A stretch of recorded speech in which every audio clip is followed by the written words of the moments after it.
ಬಾರಿಕೊಳ್ಳೋಣ ಹಾಗೂ ಎಡಗೈ. ಈ ಸ್ಥಿತಿಯಲ್ಲಿ ಸಹಜವಾದ ಉಸಿರಾಟ. ಸ್ಲಿಪ್ ಡಿಸ್ಕ್, ಸಯಾಟಿಕ್ ಮತ್ತು ಉದರ ಶಸ್ತ್ರಚಿಕಿತ್ಸೆ ಮಾಡಿಸಿದವರು ಈ ಆಸನವನ್ನು ಬಹಳ ಜಾಗ್ರತೆಯಿಂದ ಮಾಡಬೇಕು. ಉಸಿರನ್ನು ಒಳಗೆ ತೆಗೆದುಕೊಂಡು ನಿಧಾನವಾಗಿ ಹಿಂದಕ್ಕೆ ಬರುವ ಸಹಜ ಸ್ಥಿತಿಯಲ್ಲಿ ವಿಶ್ರಾಂತಿಯನ್ನು ಮಾಡೋಣ. ಈಗ ನಾವು ಮಾಡಲಿದ್ದೇವೆ ಕುಳಿತು ಮಾಡುವ ಆಸನ. 5 ಹಂತದಲ್ಲಿ ಉಪವಿಶ. ಏಕಂ, ದ್ವಿ, ತ್ರೀಣಿ, ಚತ್ವಾರಿ, ಪಂಚ ಶೀಘ್ರದಂಡಾಸನದಲ್ಲಿ ವಿಶ್ರಮಿಸೋಣ.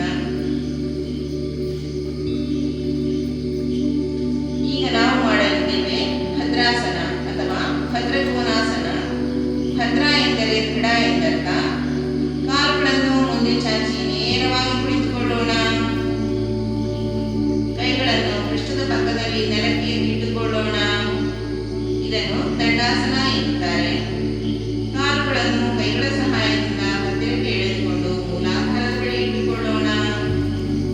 ಬೆನ್ನು ಮತ್ತು ಗಡ್ಡ ನೇರವಾಗಿರಬೇಕು.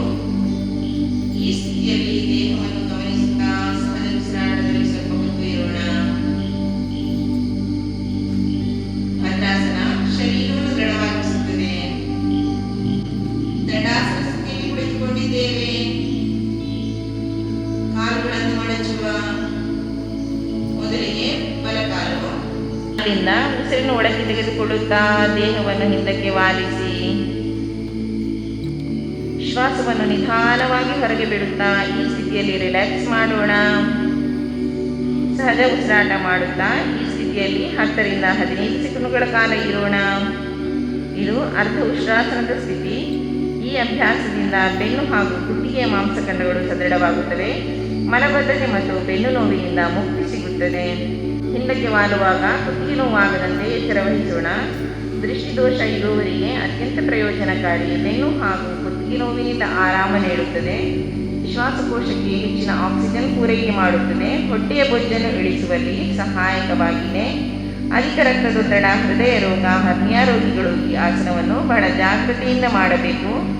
ಈಗ ವಾಪಸ್ ಉಸಿರನ್ನು ತೆಗೆದುಕೊಳ್ಳುತ್ತಾ ಹಿಂದಕ್ಕೆ ವಜ್ರಾಸನ ಸ್ಥಿತಿಗೆ ಬರೋಣ. ಭುಜಗಳು ಸಮಾನಾಂತರವಾಗಿರಲಿ. ದೃಷ್ಟಿ ಮುಂದಕ್ಕೆ. ಇದು ಟೆನ್ಷನ್ ಹಾಗೂ ಚಿತ್ತವನ್ನು ನಿಯಂತ್ರಿಸಲು ಸಹಾಯಕ. ಈ ಸ್ಥಿತಿಯಲ್ಲಿ ಸ್ವಲ್ಪ ಕಾಲ ವಿಶ್ರಮಿಸಿ. ಈಗ ಉಸಿರೊಳಗೆ ಎಳೆದುಕೊಳ್ಳುತ್ತಾ ವಜ್ರಾಸನ ಸ್ಥಿತಿಗೆ ಬರುವ. ವಿಶ್ರಮಿಸೋಣ. ಮುಂದಿನ ಆಸನ ಉತ್ಥಾನಮಂಡೂಕಾಸನ. ಈ ಆಸನದಲ್ಲಿ ಶರೀರದ ಸ್ಥಿತಿ ಕೂದಲ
ದೇವಸ್ಥಾನದ ಪ್ರವೇಶ ದ್ವಾರದಲ್ಲಿ ಕುಡಿಯುವ ನೀರಿನ ವ್ಯವಸ್ಥೆ ಇರುತ್ತದೆ. ಅದೇ ರೀತಿ ದೇವಸ್ಥಾನದ ಪಕ್ಕದ ಸಭಾಭವನದ ಬದಿಯಲ್ಲಿ ಶೌಚಾಲಯ ಕೂಡ ವ್ಯವಸ್ಥೆ ಇರುತ್ತದೆ. ಯಾರಿಗಾದರೂ ಅಗತ್ಯವಿದ್ದಲ್ಲಿ ಉಪಯೋಗಿಸಿಕೊಳ್ಳಬಹುದು. ಮುಂದಿನ ಆಸನ ಅರ್ಧ ಹಲಾಸನ. ಸೊಂಟ ನೋವಿರುವವರು ಈ ಆಸನವನ್ನು ಬಹಳ ಜಾಗೃತಿಯಿಂದ ಮಾಡಬೇಕು. ಬೆನ್ನಿನ ಮೇಲೆ ಮಲಗಿಕೊಂಡಿದ್ದೇವೆ, ಕಾಲುಗಳನ್ನು ಜೋಡಿಸಿಕೊಳ್ಳೋಣ. ಮುಂದಿನ ಆಸನ ಪವನ ಮುಕ್ತಾಸನ. ಬೆನ್ನಿನ ಮೇಲೆ ಮಲಗಿಕೊಂಡಿದ್ದೇವೆ, ಎರಡೂ ಕಾಲುಗಳನ್ನು ಜೋಡಿಸಿಕೊಳ್ಳೋಣ. ಎರಡೂ ಮೊಣಕಾಲುಗಳನ್ನು ಮಡಚಿ ತೊಡೆಯನ್ನು ಎದೆಯ ಬಳಿಗೆ ತರೋಣ. ನಾವು ಮಾಡಿದ ಈ ಅದ್ಭುತ ಕ್ರಿಯೆಯಿಂದ ನಮ್ಮ ಇಡೀ ಶರೀರ ವಿಶ್ರಾಂತಿಯ ಉನ್ನತ ಸ್ಥಿತಿಯನ್ನು ಅನುಭವಿಸುತ್ತಿದೆ. ಮುಖದಲ್ಲಿ ಮಂದಹಾಸವಿದೆ.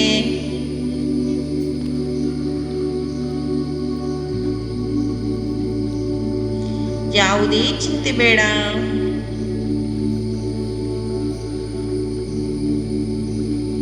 ಒತ್ತಡಗಳು ಮತ್ತು ಆಲೋಚನೆಗಳು ಇಲ್ಲದೆ ಸಾಕ್ಷಿ ಭಾವದಿಂದ ಗಮನಿಸುತ್ತಾ ಸಾಗುತ್ತಿದ್ದೇವೆ. ವಿಶ್ರಾಂತಿ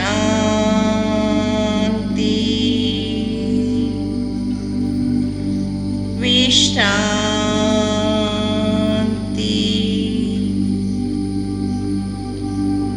ನಮ್ಮ ಪರಿಸರದ ಸುತ್ತಲೂ ನಾನಾ ಕ್ರಿಯೆಗಳು ನಡೆಯುತ್ತಿದೆ.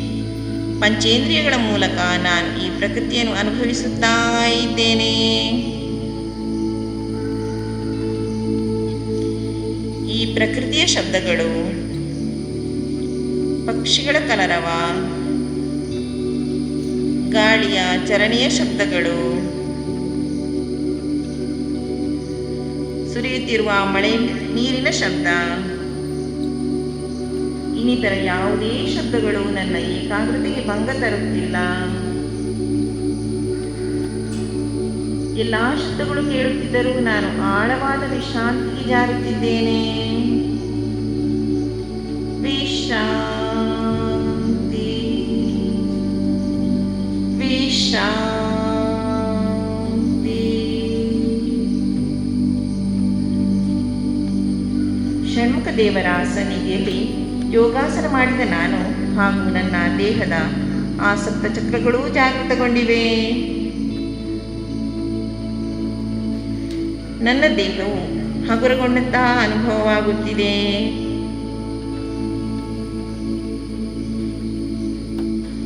ನನ್ನ ಇಡೀ ಶರೀರ ಪ್ರಕೃತಿಯ ಒಂದು ಭಾಗ ಎಂಬ ಅನುಭವವಾಗುತ್ತಿದೆ. ಆನಂದದ ಉನ್ನತ ಸ್ಥಿತಿಗೆ ನನ್ನ ಸುಪ್ತ ಮನಸ್ಸು ಜಾರುತ್ತಿದೆ. ವಿಶ್ರಾಂತಿ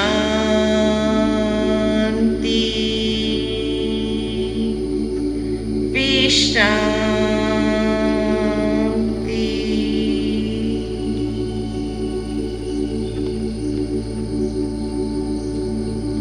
ನನ್ನ ಇಡೀ ಶರೀರವು ಒಂದು ಕಂಪನದ ಅನುಭವವನ್ನು ಅನುಭವಿಸುತ್ತಿದೆ.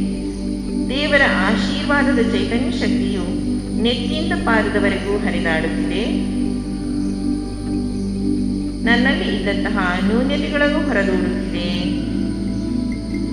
ಇನ್ನಷ್ಟು ಆಳವಾದ ವಿಶ್ರಾಂತಿಗೆ ನನ್ನ ಮೈಮನಗಳು ಸಂಪೂರ್ಣವಾಗಿ ತೊಡಗಿಸಿಕೊಳ್ಳುತ್ತಿದೆ. ದೀರ್ಘವಾದ ಉಸಿರಾಟವನ್ನು ಮಾಡುತ್ತಾ ಪಂಚೇಂದ್ರಿಯಗಳ ಮೂಲಕ ನಾನು ಈ ಪ್ರಕೃತಿಯನ್ನು ಅನುಭವಿಸುತ್ತಾ ಇದ್ದೇನೆ. ಶವಾಸನದಿಂದ ಹಿಂದಕ್ಕೆ ಬರುವ, ಬಲಭಾಗಕ್ಕೆ ಹೊರಳಿ ಅಲ್ಲಿಂದ ಮೇಲಕ್ಕೆದ್ದು ಸುಂದರ ಆಸನದಲ್ಲಿ ಕುಳಿತುಕೊಳ್ಳುವ. ಮನಸ್ಸಿನೊಂದಿಗೆ ಈಗ ನಾವು ಮಾಡಲಿದ್ದೇವೆ ಪ್ರಾಣಾಯಾಮ. ಮೊದಲಿಗೆ ಕಪಾಲಭಾತಿ ಪ್ರಾಣಾಯಾಮ. ಸುಖಾಸನ, ಪದ್ಮಾಸನ ಅಥವಾ ವಜ್ರಾಸನ ಯಾವುದೇ ಅನುಕೂಲಕರವಾದ ಆಸನದಲ್ಲಿ ಕುಳಿತುಕೊಳ್ಳೋಣ. ಕೈಯಲ್ಲಿ ಚಿನ್ಮುದ್ರೆಯನ್ನು ಮಾಡಿ ಇಟ್ಟುಕೊಳ್ಳೋಣ. ಕಣ್ಣನ್ನು ನಿಧಾನವಾಗಿ ಮುಚ್ಚಿ ದೇಹವನ್ನು ವಿಶ್ರಾಂತ ಸ್ಥಿತಿಗೆ ಕೊಂಡೊಯ್ಯೋಣ. ಮೂಗಿನ ಎರಡೂ ಹೊಳೆಗಳಿಂದ ದೀರ್ಘವಾದ ಉಸಿರಿನೊಳಗೆ ತೆಗೆದುಕೊಳ್ಳುತ್ತಾ ಎದೆಯನ್ನು ಉಬ್ಬಿಸೋಣ. ಮೊದಲನೇ ಬಾರಿ ಮಾಡುವವರು ನಿಧಾನವಾಗಿ 20 ಬಾರಿ ಸಕ್ರಿಯವಾಗಿ ಉಸಿರನ್ನು ಹೊರಗೆ ಬಿಡಿ. ಉಳಿದವರು 30 ಬಾರಿ ಸಕ್ರಿಯವಾದ ಉಸಿರನ್ನು ಹೊರಗೆ ಬಿಡಿ.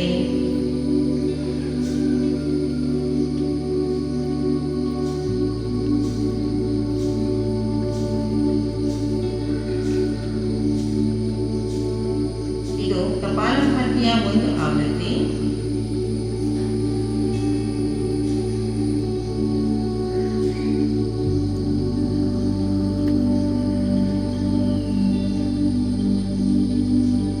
ಹೃದಯ ಸಂಬಂಧಿತ ಸಮಸ್ಯೆಗಳು, ಅಧಿಕ ರಕ್ತದೊತ್ತಡ, ತಲೆ ಸುತ್ತು, ಮೈಗ್ರೇನ್, ಸ್ಟ್ರೋಕ್, ಹರ್ನಿಯಾ, ಅಲ್ಸರ್ ಇದ್ದವರು ಈ ಅಭ್ಯಾಸವನ್ನು ಮಾಡಬೇಡಿ.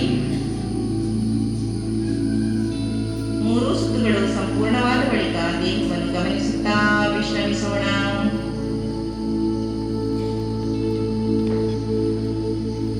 ನಾಡಿ ಶೋಧನ, ಅನುಲೋಮ ವಿಲೋಮ ಪ್ರಾಣಾಯಾಮ.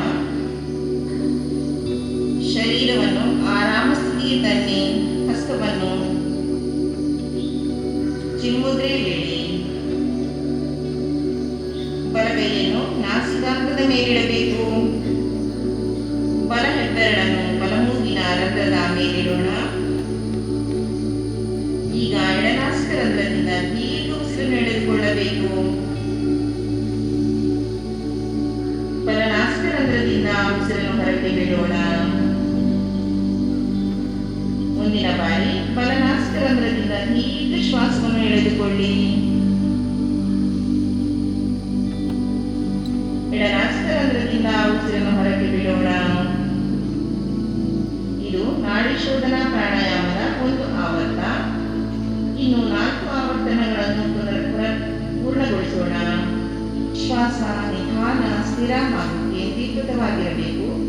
ಈ ಪ್ರಾಣಾಯಾಮದ ಉದ್ದೇಶ ಶಕ್ತಿಯ ಎಲ್ಲಾ ಪ್ರಮುಖ ಮಾರ್ಗಗಳನ್ನು ಶುದ್ಧಗೊಳಿಸುವುದು. ಶೀತಲಿ ಪ್ರಾಣಾಯಾಮ. ಶೀತಲಿ ಎಂದರೆ ತಂಪು. 2 ರಂಧ್ರಗಳಿಂದ ಶ್ವಾಸವನ್ನು ಬಿಡೋಣ.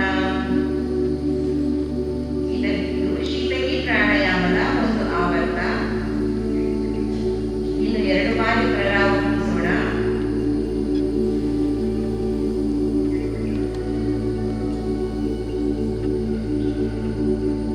ಶೀತಲಿ ಪ್ರಾಣಾಯಾಮ ರಕ್ತವನ್ನು ಶುದ್ಧಗೊಳಿಸುತ್ತದೆ, ಶರೀರಕ್ಕೆ ತಂಪನ್ನು ಒದಗಿಸುತ್ತದೆ. ಅಧಿಕ ರಕ್ತದೊತ್ತಡ, ಹೈ ಬಿಪಿ ಇರುವವರು ಈ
ಕಣ್ಣುಗಳನ್ನು ಮೃದುವಾಗಿ ಮುಚ್ಚಿಕೊಳ್ಳೋಣ. ಓಂ ಶ್ರೀ ಸಕಲ ಕುಲದೇವತಾಭ್ಯೋ ನಮಃ. ಓಂ ಶ್ರೀ ಸಕಲ ಕ್ಷೇತ್ರ ದೇವತಾಭ್ಯೋ ನಮಃ. ಓಂ ಶ್ರೀ ಸಕಲ ಇಷ್ಟ ದೇವತಾಭ್ಯೋ ನಮಃ. ಓಂ ಶ್ರೀ ಸಕಲ ಪರಿವಾರ ದೇವತಾಭ್ಯೋ ನಮಃ. ಓಂ ಶ್ರೀ ಸರ್ವದೇವಗಣಾಭ್ಯೋ ನಮಃ. ಓಂ ಶ್ರೀ ಸರ್ವದೇವಗಣಪತ್ನಿಭ್ಯೋ ನಮಃ.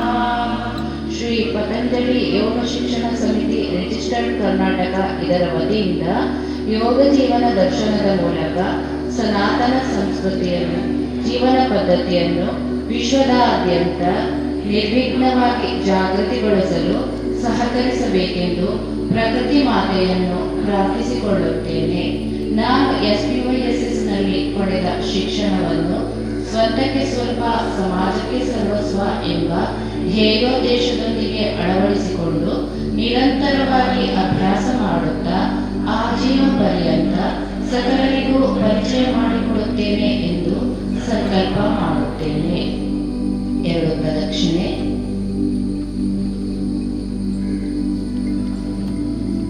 ಅಕ್ಕಂದಿರು ವಜ್ರಾಸನ ಸ್ಥಿತಿಯಲ್ಲಿ ನಮಸ್ಕಾರ. ಅಣ್ಣನವರ ದಂಡಾಸನ ಸ್ಥಿತಿ.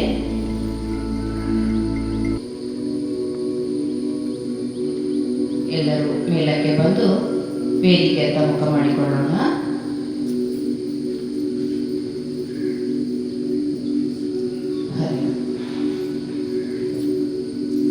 ಈಗ ಅನ್ನಪೂರ್ಣೇಶ್ವರಿ ಮಂತ್ರವನ್ನು ಪಡಿಸಬೇಕಾಗಿ ಶ್ರೀಮತಿ ಸುನಿತಾ ಅಕ್ಕ, ಶ್ರೀ ದಂಡನಾಯಕ ಉಳ್ಳಾತಿ ದೇವಸ್ಥಾನ ಶಾಖೆ ಇವರಲ್ಲಿ ಸಮಿತಿಯ ಪರವಾಗಿ ವಿನಂತಿಸಿಕೊಳ್ಳುತ್ತಿದ್ದೇನೆ. ಹರಿ ಓಂ.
ಅನ್ನಪೂರ್ಣೇಶ್ವರಿ ಮಂತ್ರ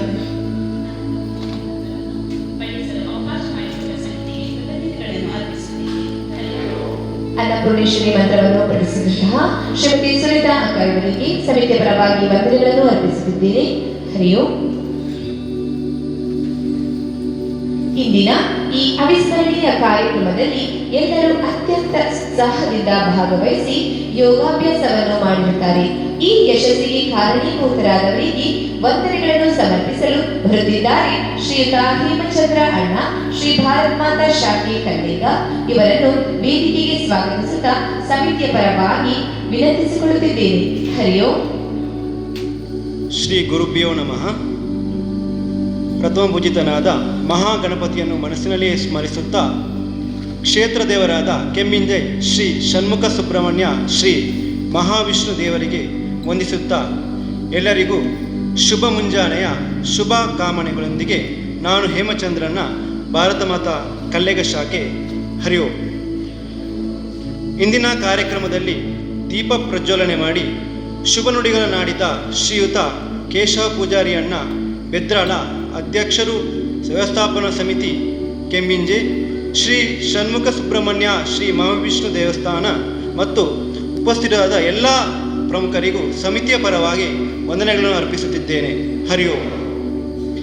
ಇಂದಿನ ಕಾರ್ಯಕ್ರಮಕ್ಕೆ ಉಚಿತವಾಗಿ ಸಭಾಂಗಣ ಒದಗಿಸಿದಂತಹ ಕೆಮ್ಮಿಂಜೆ ಶ್ರೀ ಷಣ್ಮುಖ ಸುಬ್ರಹ್ಮಣ್ಯ ಶ್ರೀ ಮಹಾವಿಷ್ಣು ದೇವಸ್ಥಾನದ ಆಡಳಿತ ಮಂಡಳಿ ಮತ್ತು ವ್ಯವಸ್ಥಾಪನಾ ಸಮಿತಿಯ ಅಧ್ಯಕ್ಷರು ಹಾಗೂ ಸರ್ವ ಸದಸ್ಯರಿಗೆ ಮತ್ತು ದೇವಸ್ಥಾನದ ಅರ್ಚಂಗ ಮತ್ತು ನೌಕರವೃಂದದವರಿಗೆ ಹಾಗೂ ಷಣ್ಮುಖ ಮಹಾವಿಷ್ಣು ಸೇವಾ ಟ್ರಸ್ಟ್ ಇದರ ಅಧ್ಯಕ್ಷರು ಮತ್ತು ಸರ್ವ ಸದಸ್ಯರಿಗೆ ಸಮಿತಿಯ ಪರವಾಗಿ ಹೃತ್ಪೂರ್ವಕ ಕೃತಜ್ಞತೆಗಳನ್ನು ಅರ್ಪಿಸುತ್ತಿದ್ದೇನೆ.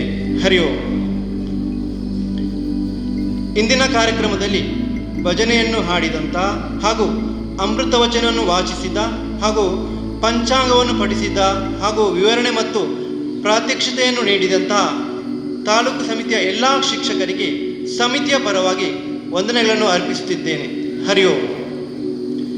ಇಂದಿನ ಕಾರ್ಯಕ್ರಮದಲ್ಲಿ ಪ್ರಸಾದ ವ್ಯವಸ್ಥೆಯನ್ನು ಮಾಡಿದಂತಹ ಶ್ರೀಯುತ ತಿಮ್ಮಯ್ಯಣ್ಣ ಅವರು, ಶ್ರೀಯುತ ನಿವೃತ್ತ ಪೊಲೀಸ್ ಅಧಿಕಾರಿ, ಮಹಾಲಿಂಗೇಶ್ವರ ಶಾಖೆ, ಪುತ್ತೂರು, ಇವರಿಗೆ ಸಮಿತಿಯ ಪರವಾಗಿ ವಂದನೆಗಳನ್ನು ಅರ್ಪಿಸುತ್ತೇನೆ. ಹರಿ ಓಂ. ಹಾಗೆ ಪ್ರಸಾದ ತಯಾರಿಕೆಯನ್ನು ಉಚಿತವಾಗಿ ಮಾಡಿಸಿಕೊಟ್ಟಂಥ ಶ್ರೀಯುತ ರವಿಶಂಕರಣ್ಣ, ವಶಿಷ್ಠ ಕ್ಯಾಟರಿಂಗ್, ಪುತ್ತೂರು, ಇವರಿಗೆ ಸಮಿತಿಯ ಪರವಾಗಿ ವಂದನೆಗಳನ್ನು ಅರ್ಪಿಸುತ್ತಿದ್ದೇನೆ. ಹರಿ ಓಂ. ಇಂದಿನ ಸುಂದರ ಕಾರ್ಯಕ್ರಮದಲ್ಲಿ ಛಾಯಾಗ್ರಹಣ ವ್ಯವಸ್ಥೆ ಮಾಡಿದಂಥ ಶ್ರೀಯುತ ಶಾಂತಕುಮಾರ್ ಅಣ್ಣನವರಿಗೆ ಸಮಿತಿಯ ಪರವಾಗಿ ವಂದನೆಗಳನ್ನು ಅರ್ಪಿಸುತ್ತಿದ್ದೇನೆ. ಹರಿ ಓಂ. ಇಂದಿನ ಕಾರ್ಯಕ್ರಮಕ್ಕೆ ಸುಂದರವಾದ ರಂಗೋಲಿಯನ್ನು ರಚಿಸಿದಂತಹ ಶ್ರೀಯುತ ದಿನೇಶ್ ಅಣ್ಣ, ಸುಭದ್ರ ಶಾಖೆ ಹಾಗೂ ಜೋಡಿಸಿಕೊಂಡ ಎಲ್ಲ ಯೋಗ ಬಂಧುಗಳಿಗೂ ಸಮಿತಿಯ ಪರವಾಗಿ ವಂದನೆಗಳನ್ನು ಅರ್ಪಿಸುತ್ತೇನೆ. ಹರಿ ಓಂ. ಇಂದಿನ ಕಾರ್ಯಕ್ರಮಕ್ಕೆ ರಂಗೋಲಿ ಹಾಗೂ ಹೂವಿನ ಅಲಂಕಾರವನ್ನು ಉಚಿತವಾಗಿ ಹೂವನ್ನು ಒದಗಿಸಿಕೊಟ್ಟಂಥ ರಾಜು ಅಣ್ಣ, ಮಾತೃಛಾಯೆ ಶಾಖೆ, ಇವರಿಗೆ ಸಮಿತಿಯ ಪರವಾಗಿ ವಂದನೆಗಳನ್ನು ಅರ್ಪಿಸುತ್ತಿದ್ದೇನೆ. ಹರಿ ಓಂ. ಇಂದಿನ ಕಾರ್ಯಕ್ರಮಕ್ಕೆ ಧ್ವನಿವರ್ಧಕದ ವ್ಯವಸ್ಥೆಯನ್ನು ಮಾಡಿದಂಥ ಶ್ರೀಯುತ ಗೋವರ್ಧಣ್ಣ, ಕಾವೇರಿ ಕಟ್ಟೆ, ಇವರಿಗೆ ಸಮಿತಿಯ ಪರವಾಗಿ ವಂದನೆಗಳನ್ನು ಅರ್ಪಿಸುತ್ತಿದ್ದೇನೆ. ಹರಿ ಓಂ. ಹಾಗೆ ಇವತ್ತಿನ ಅಗ್ನಿಹೋತ್ರ ನಡೆಸಿಕೊಟ್ಟಂಥ ಶ್ರೀಯುತ ಸೂರಪ್ಪಣ್ಣ ದಂಪತಿಗಳು, ಸಂಪ್ಯ ಶಾಖೆ, ಇವರಿಗೆ ಸಮಿತಿಯ ಪರವಾಗಿ ವಂದನೆಗಳನ್ನು ಅರ್ಪಿಸುತ್ತಿದ್ದೇನೆ. ಇಂದಿನ ಕಾರ್ಯಕ್ರಮಕ್ಕೆ ನಮಗೆ ದೇಣಿಗೆ ನೀಡಿದಂಥ ಎಲ್ಲ ಬಂಧುಗಳಿಗೆ ಸಮಿತಿಯ ಪರವಾಗಿ ವಂದನೆಗಳನ್ನು ಅರ್ಪಿಸುತ್ತಿದ್ದೇನೆ. ಹರಿ ಓಂ. ಈ ಕಾರ್ಯಕ್ರಮದಲ್ಲಿ ಬಹಳ ಸೊಗಸಾಗಿ ನಿರೂಪಣೆ ಮಾಡಿದಂಥ ಶ್ರೀಮತಿ ಶುಭಾಕ್ಕ ಚಕ್ರರಾಜೇಶ್ವರಿ ಶಾಖೆ, ಆರ್ಯಾಪು ಶಾಖೆ ಅವರಿಗೆ ಸಮಿತಿಯ ಪರವಾಗಿ ವಂದನೆಗಳನ್ನು ಅರ್ಪಿಸುತ್ತಿದ್ದೇನೆ. ಹರಿ ಓಂ. ನಮ್ಮನ್ನು ನಿರಂತರವಾಗಿ ಪ್ರೋತ್ಸಾಹಿಸುತ್ತಿರುವ ಪ್ರಕೃತಿ ಮಾತೆಗೆ ಕೃತಜ್ಞತೆಗಳನ್ನು ಅರ್ಪಿಸುತ್ತಿದ್ದೇನೆ. ಹರಿ ಓಂ. ನಮಗೆ ಅವಕಾಶ ನೀಡಿದಂತಹ ಸಮಿತಿಗೆ ಕೃತಜ್ಞತೆ ಅರ್ಪಿಸುತ್ತೇನೆ. ಹರಿ ಓಂ. ಇಂದಿನ ಕಾರ್ಯಕ್ರಮಕ್ಕೆ ಆಗಮಿಸಿದಂತಹ ಎಲ್ಲ ಜಿಲ್ಲಾ ತಾಲೂಕು ಪ್ರಮುಖರಿಗೆ ಮತ್ತು ಯೋಗ ಬಂಧುಗಳಿಗೆ ಹಾಗೂ ಯೋಗೇತರ ಬಂಧುಗಳಿಗೆ ಸಮಿತಿಯ ಪರವಾಗಿ ವಂದನೆಗಳನ್ನು ಅರ್ಪಿಸುತ್ತಿದ್ದೇನೆ. ಹರಿ ಓಂ. ಮಗದೊಮ್ಮೆ ಸಹಕರಿಸಿದ ಸರ್ವರಿಗೂ ಸಮಿತಿಯ ಪರವಾಗಿ ವಂದನೆಗಳನ್ನು ಸಲ್ಲಿಸುತ್ತಾ ವಂದನಾರ್ಪಣೆಗೆ ಅವಕಾಶ ಮಾಡಿದಂಥ ಸಮಿತಿಗೆ ಕೃತಜ್ಞತೆ ಅರ್ಪಿಸುತ್ತೇನೆ. ಹರಿ ಓಂ.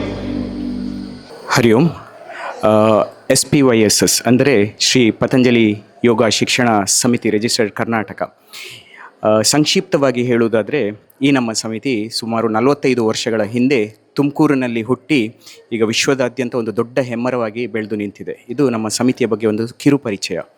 ಇದರ ಜೊತೆಗೆ ನಮ್ಮ ಸಮಿತಿಯ ಎಲ್ಲ ಶಿಕ್ಷಣಗಳು ಕೂಡ ನಿಸ್ವಾರ್ಥವಾಗಿ ಪ್ರತಿಯೊಬ್ಬ ಶಿಕ್ಷಕರು ಕೂಡ ನಮ್ಮ ಸಮಿತಿಯಲ್ಲಿ ಯಾವುದೇ ರೀತಿಯ ಒಂದು ಅಪೇಕ್ಷೆ ಇಲ್ಲದೆ ಆಫ್ಲೈನ್ ತರಗತಿಗಳು, ಆನ್ಲೈನ್ ತರಗತಿಗಳು, ಅದರ ಜೊತೆಯಾಗಿ ವರ್ಷ ಇಡೀ ಬೇರೆ ಬೇರೆ ಹಬ್ಬ ಹರಿದಿನಗಳನ್ನು ನಾವು ಕಾರ್ಯಕ್ರಮಗಳನ್ನು ಈ ರೀತಿ ಮಾಡ್ತಾ ಇರ್ತೇವೆ.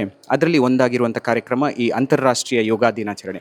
ನಮಗೆಲ್ಲರಿಗೂ ಗೊತ್ತಿರುವಂತೆ 2014ರಲ್ಲಿ ನಮ್ಮ ದೇಶದ ಮಾನ್ಯ ಪ್ರಧಾನಮಂತ್ರಿಯವರು ಶ್ರೀಯುತ ನರೇಂದ್ರ ಮೋದಿಯವರು ವಿಶ್ವಸಂಸ್ಥೆಯಲ್ಲಿ 74 ದೇಶಗಳ ಸಹಮತದೊಂದಿಗೆ ಈ ಯೋಗ ದಿನಾಚರಣೆಯನ್ನು ವಿಶ್ವಕ್ಕೆ ಪರಿಚಯಿಸುವ ಒಂದು ಕಾರ್ಯಕ್ಕೆ ಕೈ ಹಾಕಿದರು.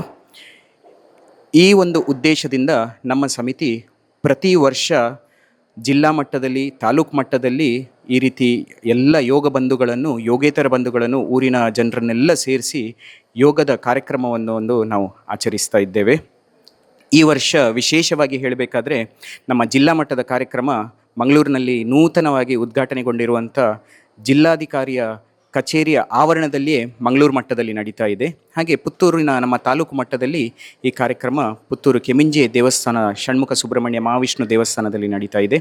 ಈಗಾಗಲೇ ನಾವು ನಮ್ಮ ಸಮಿತಿಯ ಪಠ್ಯಕ್ರಮ ಹಾಗೂ ಆಯುಷ್ ಇಲಾಖೆಯ ಪಠ್ಯಕ್ರಮದೊಂದಿಗೆ ಇಂದಿನ ಅಭ್ಯಾಸವನ್ನು ತರಗತಿಯನ್ನು ಕೂಡ ಅವಧಿಯನ್ನು ಕೂಡ ಮುಗಿಸಿದ್ದೇವೆ. ಈ ಭಾಗದಲ್ಲಿ ಸುಮಾರು 570ಕ್ಕಿಂತ ಮಿಕ್ಕಿ ಜನರು ಇಂದಿನ ಈ ಕಾರ್ಯಕ್ರಮದಲ್ಲಿ ಭಾಗವಹಿಸಿದ್ದಾರೆ. ಇದೇ ರೀತಿ ನಾವು ವರ್ಷದಲ್ಲಿ ಬೇರೆ ಬೇರೆ ಕಾರ್ಯಕ್ರಮಗಳು, ಶಿವರಾತ್ರಿಗೆ ಶಿವ ನಮಸ್ಕಾರ ಅಂತ ಹೇಳುವಂಥದ್ದು, ರಥಸಪ್ತಮಿಯಂದು 108 ಸಾಮೂಹಿಕ ಸೂರ್ಯ ನಮಸ್ಕಾರ, ನವರಾತ್ರಿಯ ಸಂದರ್ಭದಲ್ಲಿ ಬಪ್ಪನಾಡು ಕ್ಷೇತ್ರದಲ್ಲಿ ಸಾಮೂಹಿಕ ದುರ್ಗ ನಮಸ್ಕಾರ ಅಂತ ಹೇಳುವಂಥ ಕಾರ್ಯಕ್ರಮಗಳನ್ನು ಈ ಕುಕ್ಕೆ ಸುಬ್ರಹ್ಮಣ್ಯದಲ್ಲಿ ಷಷ್ಠಿ ಸಮಯದಲ್ಲಿ ಸಾಮೂಹಿಕ ಷಣ್ಮುಖ ನಮಸ್ಕಾರ ಎಂಬ ಕಾರ್ಯಕ್ರಮವನ್ನು ಹಮ್ಮಿಕೊಳ್ತಾ ಇದ್ದೇವೆ. ಇದು ನಮ್ಮ ಸಮಿತಿಯಲ್ಲಿ ನಡೆದು ಬಂದಂಥ ದಾರಿ. ಸಾಧಾರಣ 2,500ಕ್ಕಿಂತ ಜಾಸ್ತಿ ಶಾಖೆಗಳು ನಮ್ಮ ಸಮಿತಿಯಲ್ಲಿದೆ. ಲಕ್ಷಾಂತರ ಯೋಗ ಬಂಧುಗಳು ಹಾಗೂ ಸಾವಿರಾರು ಯೋಗ ಶಿಕ್ಷಕರುಗಳೊಂದಿಗೆ ನಮ್ಮ ಸಮಿತಿ ದೊಡ್ಡ ಹೆಮ್ಮರವಾಗಿ ನಿಂತಿದೆ ಅಂತ ಹೇಳಲಿಕ್ಕೆ ಬಹಳ ಒಂದು ಸಂತೋಷದ ವಿಚಾರ. ಸಂಕ್ಷಿಪ್ತವಾಗಿ ನಮ್ಮ ಸಮಿತಿಯ ಪರಿಚಯವನ್ನು ಕೊಟ್ಟಿದ್ದೇನೆ. ಧನ್ಯವಾದಗಳು. ಅಂತಾರಾಷ್ಟ್ರೀಯ ಯೋಗ ದಿನಾಚರಣೆ ಇವತ್ತು ಆಚರಿಸಿದ್ದೇವೆ. ಜೂನ್ 21 ತಾರೀಕಿನ ವಿಶ್ವ ಯೋಗ ದಿನಾಚರಣೆಯಲ್ಲಿ ಸುಮಾರು 500ಕ್ಕೂ ಅಧಿಕ ಮಂದಿ ಈ ಒಂದು ಕಾರ್ಯಕ್ರಮದಲ್ಲಿ ಭಾಗವಹಿಸಿದ್ದೇವೆ.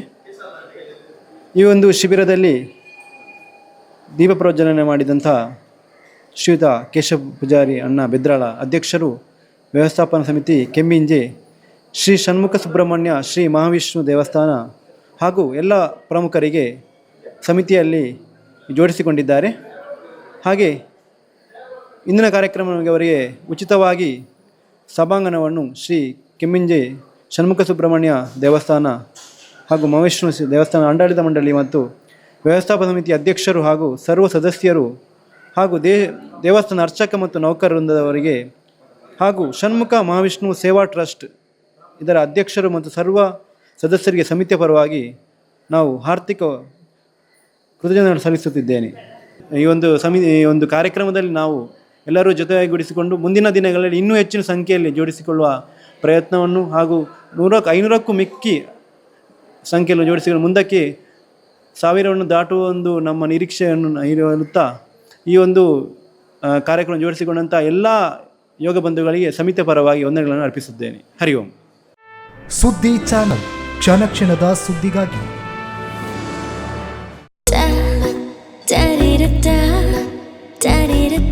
ನನಗಿಷ್ಟ ನಂದಿನಿ ತುಪ್ಪ. ಶುದ್ಧ ತುಪ್ಪ ಅಂದ್ರೆ ನಂದಿನಿ.